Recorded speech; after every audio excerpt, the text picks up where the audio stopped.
내가 아프면서까지 지켜야 될 건 없습니다. 이러는 게 어딨어. 내가 칠 차례.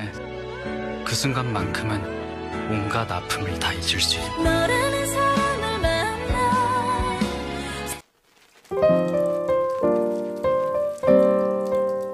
Episode 2 dimulai dengan Hanel yang mulai menyadari bahwa apapun yang terjadi pasti ada alasannya. Ia juga mengambil kembali obatnya yang ia buang ke tempat sampah. Sementara Jongwoo akhirnya sampai di rumah barunya yang ternyata kamar atap Hanel yang disewakan. Ia mendapat telepon dari ibunya yang berada di Amerika.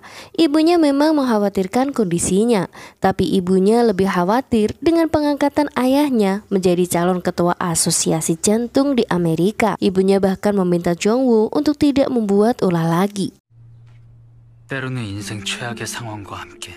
Jongwoo menangis di teras rumahnya hingga akhirnya Hanel datang ke sana. Setelah berbicara penuh emosi, kini Hanel tahu jika Jongwoo menyewa kamar atap rumahnya. Hanel terlihat menemui temannya yang bernama Jongran karena Jongran lah yang mengiklankan jika kamar atapnya disewakan.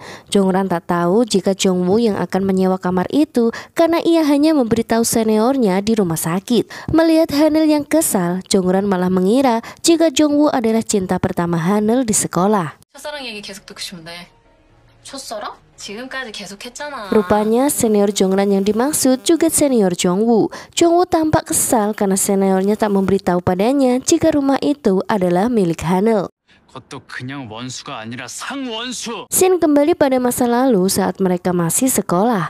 Jongwoo terlihat semakin gugup dan khawatir dengan kedatangan Hanel sebagai saingannya. Teman-temannya juga menjelaskan perbedaan gaya belajar mereka. Jongwoo yang santai, sementara Hanel belajar seperti bulldozer. Mendengarkan itu, Jongwoo masih pura-pura tidak tahu dan masih mencoba untuk bersantai. Namun semuanya berubah saat Hanel mendapat ranking 1 di kelasnya, sedangkan dia berada di ranking 2. Kekalahan pertamanya dalam hidup membuatnya pingsan. Rumor tentang kekalahannya juga menyebar dengan cepat. Sejak saat itulah ia bertekad untuk lebih serius mengalahkan Hanel. Seperti biasanya, Hanel sampai di sekolah lebih dulu darinya. Jongwoo yang tak ingin kalah hari itu membawa skuternya hingga ia bisa meninggalkan Hanel. Ia juga memakan kopi instan lebih banyak dari Hanel. Ia bahkan menyombongkan kemampuannya saat ia bisa menyelesaikan soal matematika lebih cepat dari Hanel. Kembali ke masa sekarang, Jongwoo melihat surat perjanjian sewa rumahnya. Ia tampak terkejut saat tahu harus membatalkan depositnya jika ia pindah. Kondisi keuangannya saat itu membuatnya tak bisa melakukannya. Ia kemudian menjelaskan hal itu pada Hanel dan mengatakan jika ia tak bisa pindah. Hanel tak peduli dan terus saja meminta Jongwoo untuk pindah. Karena kesal, Jongwoo bahkan mencaci Hanel. Tanpa sengaja, tetangga dan juga paman Hanel mendengarnya. Jongwoo yang melihat paman itu membawa pedang terlihat ketakutan dan memilih untuk pulang. Tanpa ia ketahui, seseorang memakai pakaian dan masker serta topi hitam mengikutinya sampai di rumah.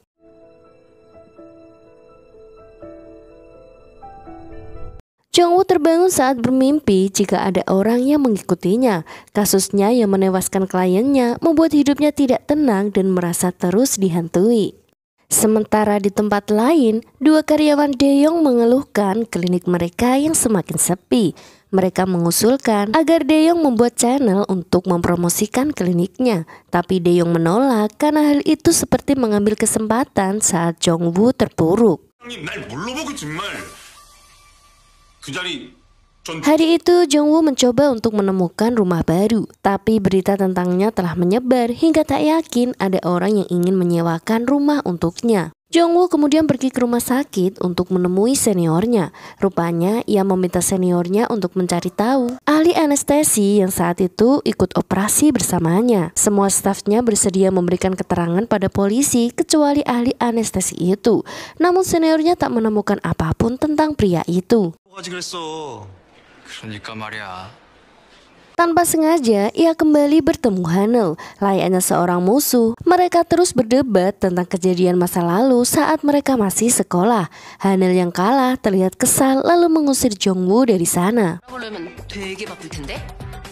Melihat Jongwoo yang masih baik-baik saja meski sedang mengalami masalah berat, membuat Hanel bersemangat bahwa semua orang pasti memiliki masalahnya sendiri. Profesor Hanel kembali memarahinya saat departemen mereka mendapat ulasan terendah.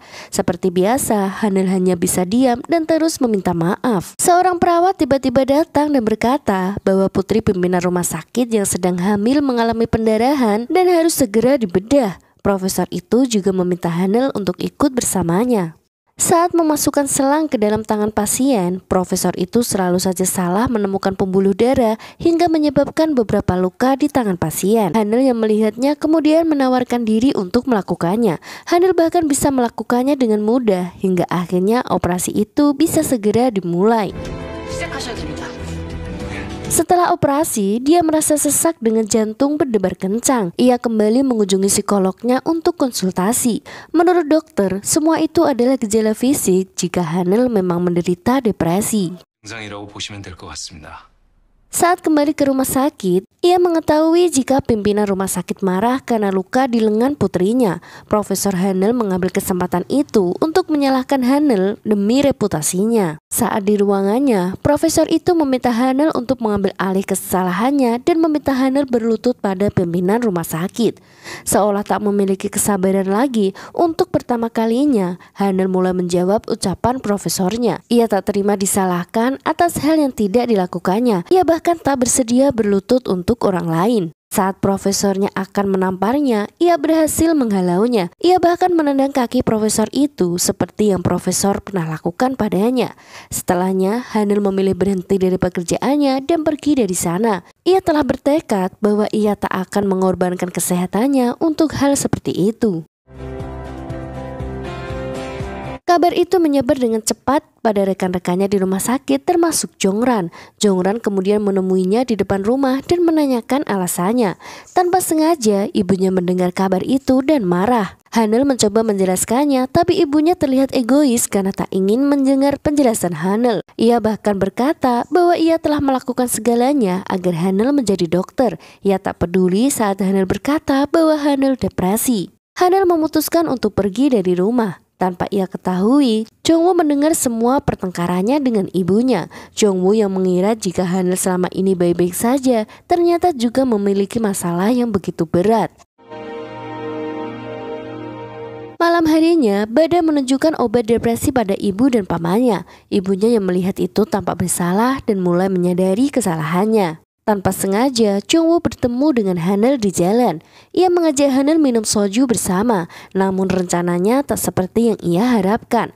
Di kedai itu, mereka bertemu dengan alumni SMA mereka yang sedang berkumpul. Salah satu dari mereka malah membicarakan kasus Jongwoo hingga membuat Jongwoo tak nyaman dan memutuskan untuk pergi.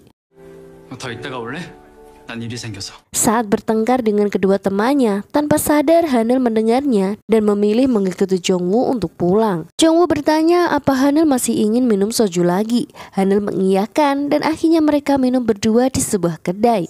Mereka bersaing siapa yang kuat minum dan kembali membicarakan masa-masa sekolah mereka. Hingga akhirnya Hanel mulai bercerita tentang kerja kerasnya bekerja dan belajar, bahkan mengorbankan hal-hal yang lainnya. Ia tak percaya jika kerja kerasnya malah membuatnya depresi. 모든 걸 다 내일로 미룬 지 일만 했다고. Dalam perjalanan pulang, keduanya sangat mabuk. Jongwoo terkejut saat seseorang memakai setelan hitam menabraknya. Ia berkata bahwa dia takut pada orang yang memakai setelan karena seolah ingin menyakitinya. Hanel dan Jongwoo kemudian memutuskan untuk saling menjentikan jari di mana masing-masing mendapat giliran untuk menjentikan dahi satu sama lain. Tapi saat giliran Hanel, dia menerima pesan dari ibunya yang mengatakan bahwa dia ingin Hanel sehat daripada sukses. Membaca pesan dari ibunya, Hanel malah menangis. Melihat itu, Jongwoo memberikan pelukan pada Hanel dan mulai melampiaskan semua masalah yang sedang ia alami.